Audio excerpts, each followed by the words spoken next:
Yes, hello. This is Mark Mitchell again. This is an assignment for a class talking about the text Understanding by Design, chapters 4 and 5, and kind of looking at that a little bit. The first thing is starting off with a quote, and I won't repeat it. It's right here. Basically, I don't agree with it. I think I know what he's trying to say. I think this guy is talking about a macrocosmic, like he's talking from a large perspective, right? And so I think I understand what he's trying to say. I don't think that this is obtainable. I think that's the goal that we have to teach all children, but it's just not attainable.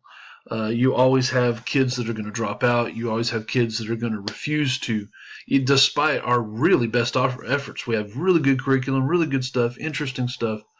But they're going to say, nope, don't want to do it. It's just not. There's only so much you can do. But putting that stuff, and those are silly arguments. Putting it aside, I think I understand what he's saying, but I still think that most teachers do care. Most teachers try their best or close to it to really educate kids as best they can. I'd really like the question posed to us. Oh my goodness, I forgot to cover these back up. Well, whatever. Okay. So what is the biggest obstacle to education for all?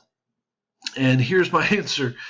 The lack of teacher preparation for the industry of teaching. And this is not because it was in parentheses by the question. I actually thought about this quite a long time. I mean, 20 minutes, just what really is? And here's my conclusion. It's this book. It's this. And now this is the fourth class I've taken in my master's degree, right? And I've read other great books. This one, Understanding by Design, this is the text that has caused the most thought processes for every teacher should read this. Every classroom educator should read this book. It's very thought-provoking. It has massive implications for really getting down to the nitty-gritty of understanding. What is understanding? I mean, the chapter about the facets of understanding, it's great stuff. This is good stuff that every teacher should kind of read, in my opinion. So I actually think that, and I know it's been around for like a decade and stuff, but it's just really good stuff. I think that teachers should be better prepared than they are. Okay, now getting content prepared is important, definitely, but also these things that understanding and how to teach and how to assess, these are important. The other thing, oh goodness, I only have 2 minutes left. The lack of planning time to sufficiently prepare. When I started teaching, they gave me 45 minutes basically every day, and that was plenty of time. The reason it was plenty of time is because I only taught one thing. I taught geometry the whole time. There was some pre-AP and regular, but I had enough time to plan for that.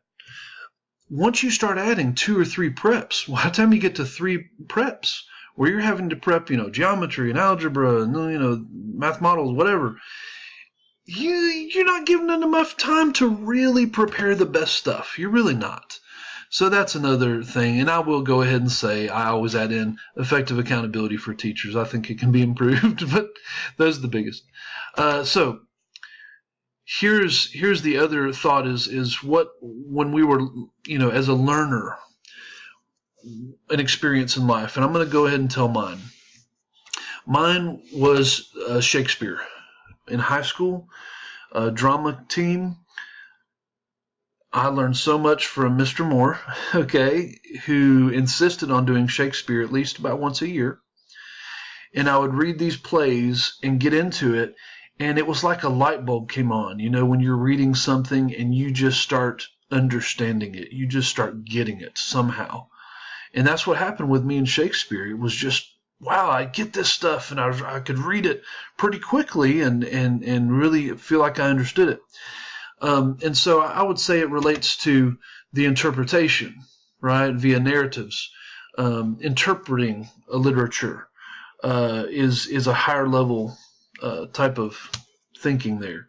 And so I would say that Shakespearean study, and I know I'm about to go over here, but I'm going to do it very briefly. The other thing I wanted to relate my experience with Shakespeare too are big ideas. Okay, and the big idea, talking about essential questions and big ideas. Why is Shakespeare so important? Why is it so significant in the world of literature that it's just kind of a rite of passage that you have to see Shakespeare? Here's what I go ahead and put in quotes: on so many levels. You hear this phrase, this little catchphrase, on so many levels. Shakespeare really is. You read it, and it's a narrative, so that's one level. You read specific passages, and even taken by themselves can be, even the beginning of chapter 4 actually has a Shakespearean passage in it, okay?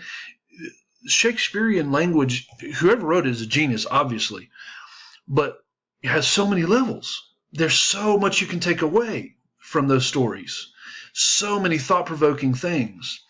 That I think the big ideas come out very nicely in something like Shakespeare. I've now gone 6 minutes, and I will conclude. Thank you very much.